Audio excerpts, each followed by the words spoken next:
नमस्कार, मैं हूं पवन त्यागी।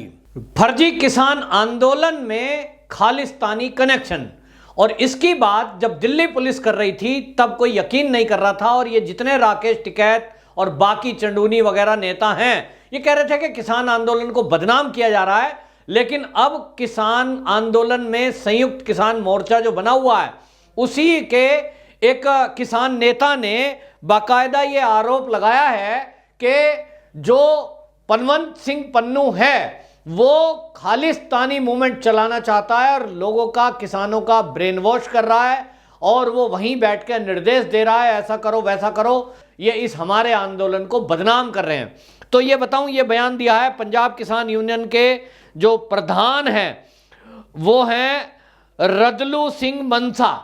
रदलू सिंह मनसा ने 21 जुलाई को ये बॉर्डर पर, यहाँ दिल्ली के बॉर्डर पर एक भाषण दिया था। और वो भाषण यूं तो 10-15 मिनट का था, लेकिन जब शुरू में वो मोदी विरोध कर रहे थे, मोदी के विरोध में बोल रहे थे कि ये कृषि बिल बेकार हैं, सरकार सुन नहीं रही, तब तो बढ़िया है। लेकिन जैसे ही उन्होंने अपने भाषण में ये कहना शुरू किया कि कुछ लोग विदेशों में बैठे हुए इस किसान आंदोलन को चलवा रहे हैं, लोगों का ब्रेन वॉश कर रहे हैं, वो खालिस्तानी मूवमेंट चलाना चाहते हैं, कुछ लोग जो है अमृतसर में बैठे हुए लोगों को भड़का रहे हैं।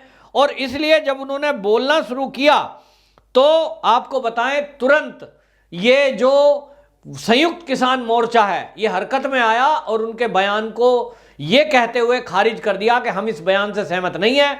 और इतना ही नहीं, राकेश टिकैत ने तो ये तक कहा कि जो खालिस्तान के लिए काम करने वाले लोग थे उनको शहीद कहा जाए, और वो जो है इनडायरेक्टली ये कहना चाहते थे कि जो भिंडरा वाले थे वो, उसे तो सिख लोग जो है अपना भगवान मानते हैं, ऐसा तक कहा गया।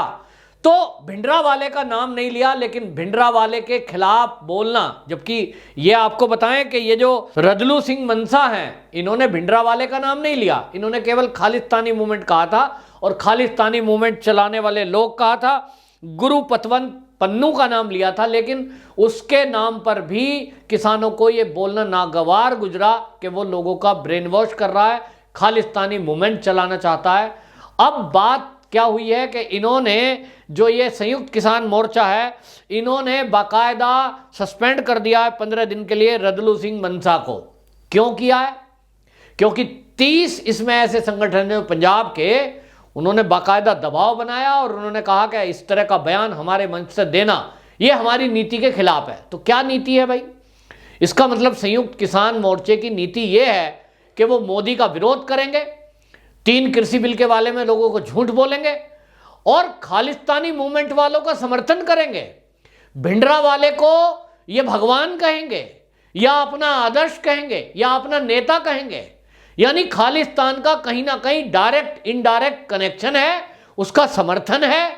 इस तरह की बातें निकल के आ रही हैं। यदि कोई उसे स्वीकार कर रहा है और कह रहा है कि वो पन्नू जैसे लोग विदेशों में बैठे हुए यहाँ आंदोलन को भड़का रहे हैं, लोगों का ब्रेन वॉश कर रहे हैं, इस आंदोलन के लिए पैसा दे रहे हैं और पीछे से सपोर्ट कर रहे हैं, और वो चाहते हैं कि देश विरोधी गतिविधि में किसानों का आंदोलन ये चलता रहे और इन्हीं के सहारे सरकार को बदनाम किया जाए, तो अगर कोई ईमानदारी से इस बात को स्वीकार कर रहा है तो उसको आप सस्पेंड कर देंगे तो क्या बात रुक जाएगी?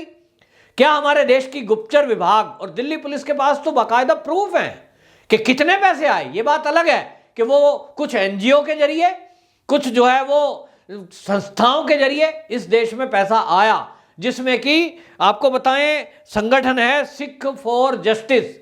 इस सिख फॉर जस्टिस का प्रमुख है पन्नू, गुरु पतवंत सिंह पन्नू जो है, ये इसका हेड है, और विदेश में बैठ करके ये विदेशी चंदा डॉलर में इकट्ठा करता है और इसी तरह के मूवमेंट चलाने के लिए जाना जाता है। तो ये किसानों के कंधे पर बंदूक रख के असली मकसद क्या है कि पंजाब के युवकों को भड़काया जाए और भड़का कर फिर वहीं लाया जाए।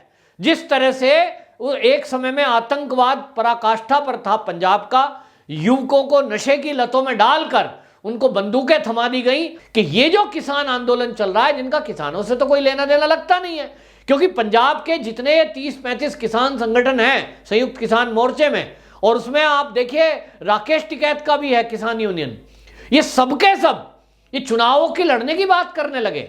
राकेश टिकैत के भाई ने कह दिया है कि साहब उत्तर प्रदेश में हम चुनाव लड़ेंगे। इसी तरह पंजाब में जो संगठन है किसान आंदोलन के, वो घोषणा कर रहे हैं कि पंजाब के चुनाव लड़ेंगे। और अल्टीमेटली देश का माहौल खराब करने के लिए इस तरह के बयान देते हैं। वो कहते हैं साहब हरियाणा में हम जो है किसी भी नेता को तिरंगा नहीं फहराने देंगे। क्यों? इस देश में अगर कोई मुख्यमंत्री है, कोई मंत्री है, कोई विधायक या सांसद है और कोई आम आदमी है, चाहे वो सांसद है वो आम आदमी तो है, तो उसको झंडा फहराने का हक है, वो ध्वजारोहण कर सकता है। ये हमारी देश के कानून ने उनको ही छूट दी है, बल्कि बाकायदा सुप्रीम कोर्ट में ये केस डला था। और उसके बाद हर संस्था, हर व्यक्ति व्यक्तिगत रूप से भी अपने घर के ऊपर तिरंगा फहरा सकता है। तो ये किसान आंदोलन वाले लोग नेताओं को तिरंगा क्यों नहीं लहराने देंगे? और अगर इनको यही घोषणा करनी है तो नेता तो कांग्रेस के भी हैं, नेता तो कम्युनिस्टों के भी हैं, नेता तो जो है टीएमसी की ममता बनर्जी भी है। घोषणा क्यों नहीं करता कोई कि हम ममता बनर्जी को तिरंगा नहीं लहराने देंगे? क्या वहां पे किसानों के लिए बहुत मौज मस्ती है? पश्चिम बंगाल के अंदर सब किसान खुशहाल हैं। क्या कांग्रेस के 70 साल के शासन में यहां किसानों ने बड़ी तरक्की करी? सब किसान ऐसे हो गए कि सबके पास सोने के पलंग हैं, सबके घरों में ट्रैक्टर हैं, नौकर चाकर हैं, कोठी बंगला है। ऐसा है क्या जैसा इन नेताओं के पास है? तो किसानों की दुर्दशा के लिए यदि कोई जिम्मेदार है तो सबसे ज्यादा तो कांग्रेस है, जिसने 70 साल शासन करा और किसान बेहाल रहा। आज मोदी को घेरने वाले नेता जितने ये हैं, पानी पी पी के मोदी को कोस रहे हैं, उनसे मैं पूछना चाहता हूं कि आप उन नेताओं का विरोध क्यों नहीं करते? ठीक है, पंजाब में करिए। अरे 84 के दंगों में सबसे ज्यादा दोषी अगर है कोई तो वो कांग्रेस है। लेकिन आज कांग्रेस में होड़ लगी है कि पंजाब का मुख्यमंत्री सिद्धू बनेगा कि कैप्टन बनेगा, और लोग ताली बजा रहे हैं कि सिद्धू हो गया, ये है वो है। क्यों विरोध नहीं कर रहे? क्योंकि उनको एक सूत्री कार्यक्रम चलाना है, खालिस्तानी मूवमेंट। और खालिस्तानी मूवमेंट चलाने वाला ए हो, बी हो या सी हो, सब आपस में मिले हुए हैं और सब मिलकर के एक ही काम कर रहे हैं कि देशभक्त सरकार को यहां नहीं टिकने देना, जो भाजपा है। और इसलिए केवल भाजपा का विरोध है, क्योंकि भाजपा है तो धारा 370 हटाती है, भाजपा है तो कश्मीरी विस्थापित को वापस बसाने का काम शुरू करती है, भारतीय जनता पार्टी है तो भ्रष्टाचार मुक्त शासन करती है, भाजपा है तो देश का विकास कर रही है, भाजपा सरकार है तो बॉर्डर एरिया में सड़कों का जाल बिछा रही है। और यह सहन नहीं हो रहा चीन को, यह सहन नहीं हो रहा पाकिस्तान को।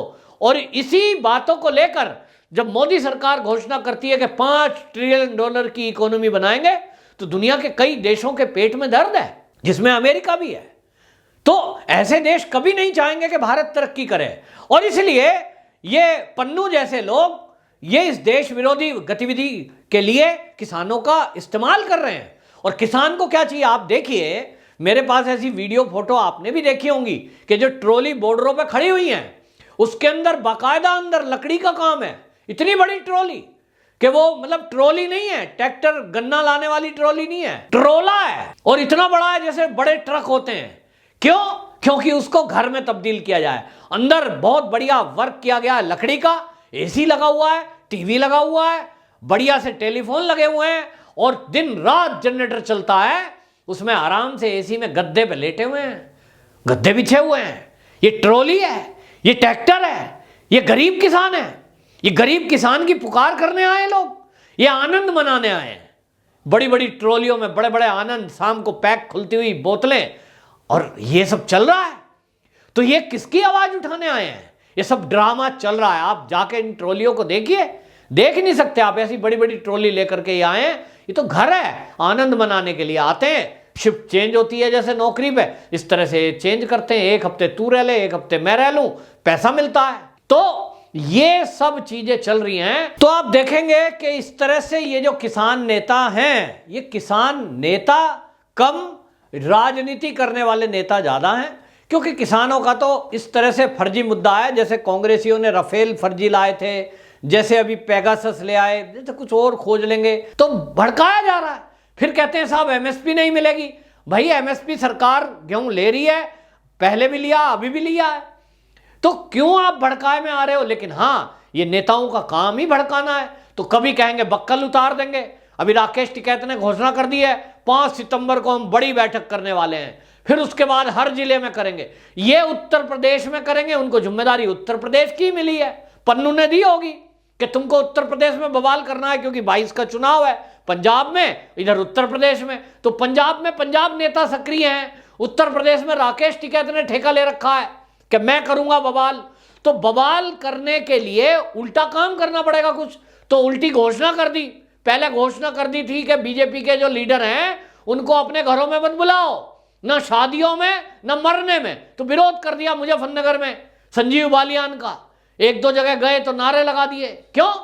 क्या उनके रिश्तेदार, रिश्ते, पड़ोसी उनका क्षेत्र नहीं है क्या? वो नेता नहीं है देश के?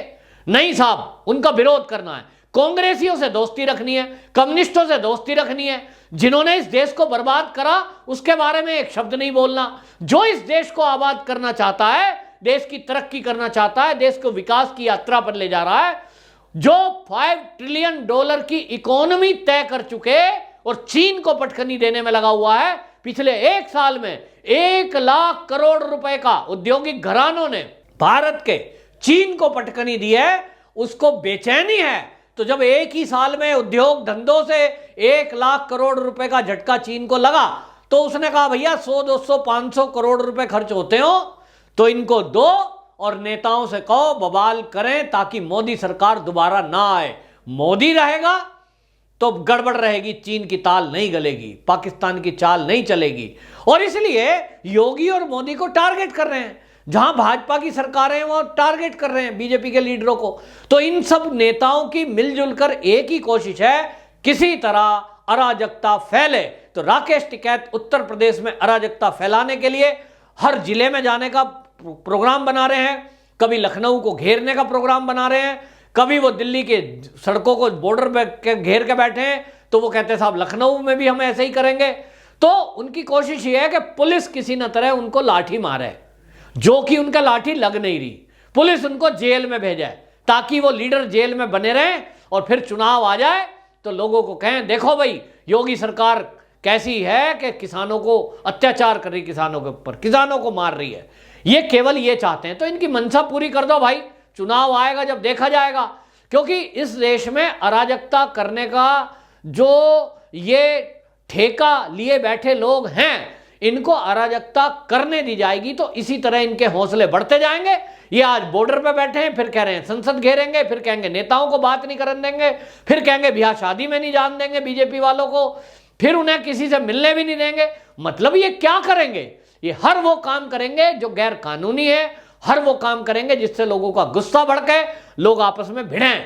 बीजेपी इस देश में अछूती नहीं है, और बीजेपी वो पार्टी है जो एक अनुशासित पार्टी है, और इस देश में वो एक बढ़िया शासन देने में कामयाब रही है जो 70 साल में कांग्रेस नहीं दे पाई। तो ये सारे के सारे लोग उस सरकार के खिलाफ कुछ नहीं बोलते जहां जहां 70 साल में वो कांग्रेस शासन ने किया है कि भ्रष्टाचार और किसानों की दुर्दशा। लेकिन इनको बीजेपी दिख रही है जो इस देश की तरक्की चाहती है। आखिरकार ये किसान नेताओं के भेष में ये कौन लोग हैं, इनको किसानों को पहचानने की आवश्यकता है। इनके भड़काए में आना नहीं है, चाहे वो राकेश टिकैत हो, चाहे वो कोई और हो। वंदे मातरम।